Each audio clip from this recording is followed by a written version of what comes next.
Hi guys. I'm gonna model this process that you'll be using today based on our Taylor Swift example. So again, the situation is that you are online and you come across an article that is from a reliable source, it seems like, and it's five music experts saying that Taylor Swift is the best musician of our time.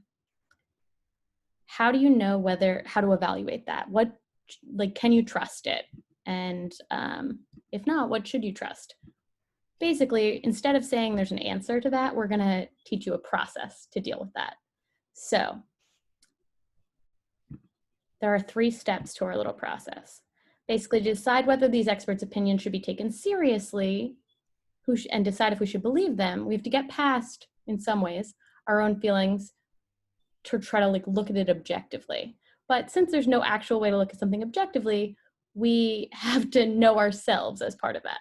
So in other words, it may be right to dismiss their conclusion, but we can't know until we set aside our own biases and adjust how we feel based on them. So it's a 3-step process that we're going to use today. The first step is be yourself, but know yourself.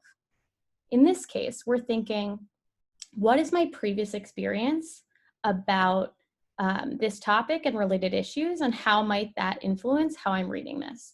So most obviously, in this case, what are my previous feelings and experiences with Taylor Swift? So for me, I would say, okay, well, I don't really like Taylor Swift's music. I used to have to listen to it a lot when I was a camp counselor because it came up a lot all the time, like at camp dances, and my kids would sing it and whatever. And so I grew to really dislike it. One of my best friends also really loves Taylor Swift and always tries to get me to listen to her, so I resent that.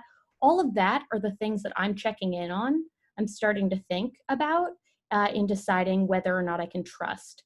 Not in deciding, like, what am I bringing to this article, which is our first stage in deciding whether or not we can trust these experts. I also may think about, like, how do I feel about experts and like people who say they're experts in music, or how do I feel about other things about music at that same time. Second step, never rely on a single source.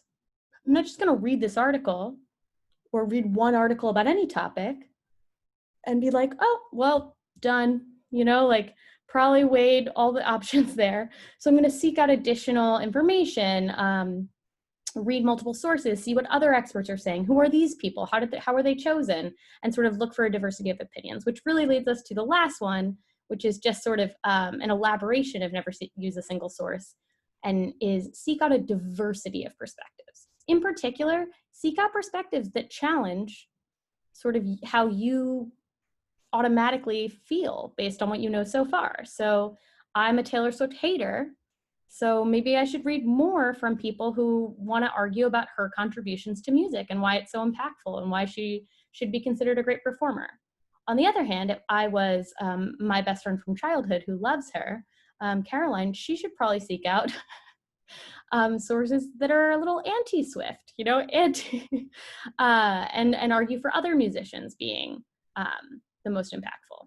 So what you are going to do today, now that you've seen this process, is apply it based not in Taylor Swift, but in the topics we've been talking about so far, the George Floyd protests. In particular, you're going to be looking at your own biases going into this, and you can include like reflections on your implicit bias test from last week. But then you're going to choose, we've already looked at diversity of sources, so you're good there. But then you're going to specifically seek out the diversity of perspective on whether or not we should defund the police, which is one of the claims that, one of the arguments that protesters are making. And so based on your current opinion, you're going to read a new source and see how that develops your understanding. Okay? And this is just a good process that you can sort of keep in mind, even if you're not following it rigidly anytime, especially you have a strong reaction, like I would if I did see an article that said Taylor Swift was the best musician of the century. Yeah, so good luck.